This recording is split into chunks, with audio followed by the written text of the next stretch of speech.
Welcome to episode 3 of the Top Tip series. Don't forget to like, subscribe to be notified for the rest. This episode is concentrating on the famous prologue. Some people love it, some people hate it. Let's check out why.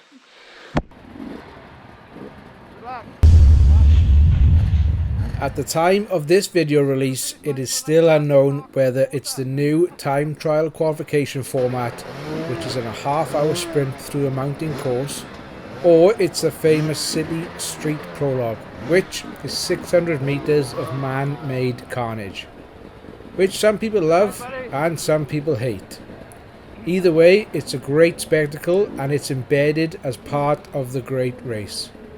I'm hoping that the time trial qualifying is still there for 2022, but I'm guessing the street prologue will be back, so I'll just talk about that from now on.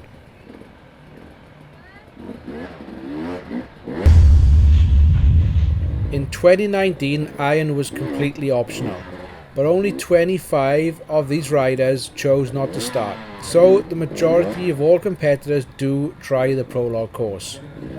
I would also imagine the new Atom class is optional, but even if you're in the other classes, you can start your run and bail out if it gets too tough for you. The biggest concern with most people regarding the prologue is injuries. You've just trained for so long and you spent a small fortune to go and hurt yourself in the first 600 meters of a 500-kilometer race. It does happen, and apparently it makes the already tough 500k race that little bit tougher. The reward for crash-free, smooth time through the course is a higher start position on day one, which has a few advantages, like less traffic and less muddy bog holes. You will also be finishing early enough so you can get more sleep in the afternoon. With 350 riders booked in for bronze class alone in 2022, it would be great to be in the top half for day one. Don't forget, the results from day one off-road will set your start positions for day two off-road, so it's only on day one the prologue will make a difference to your start position. You start off in class order, which in 2019 was bronze, silver, gold, then iron. You will start in the order of the number that was assigned to you. The day starts around 8 AM with all the qualifying runs, then there is a long break of around 4 to 5 hours until the finals start. The top 35 from each class go in and battle it out in the finals, which from memory is a 15-minute race plus a lap. People often think that it's the same course for everyone. Well, not in 2019 it wasn't.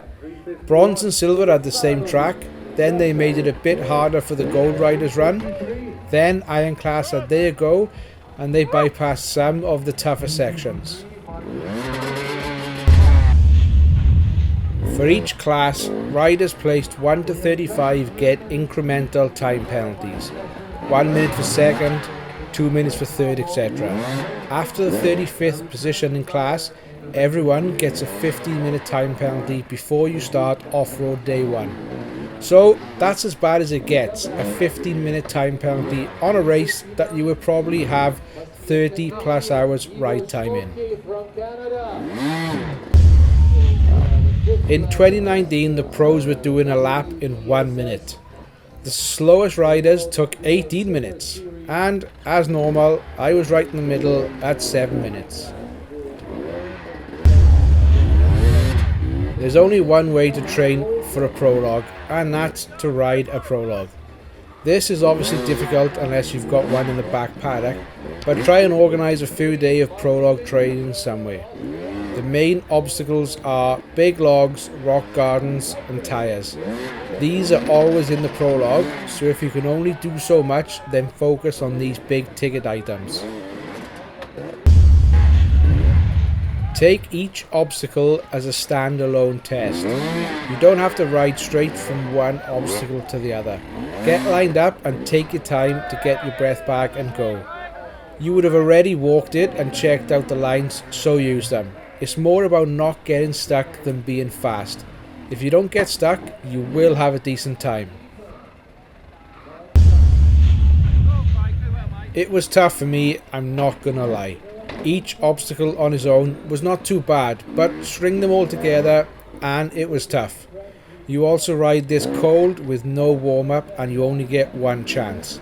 It's a very intense few minutes, and add the crowd watching too, and it was nerve-wracking, well, for me anyway. But if I can do it, then so can you. At the end of the day, it's a bucket list item, so just line up and send it. It may not improve the situation, but it will end the suspense.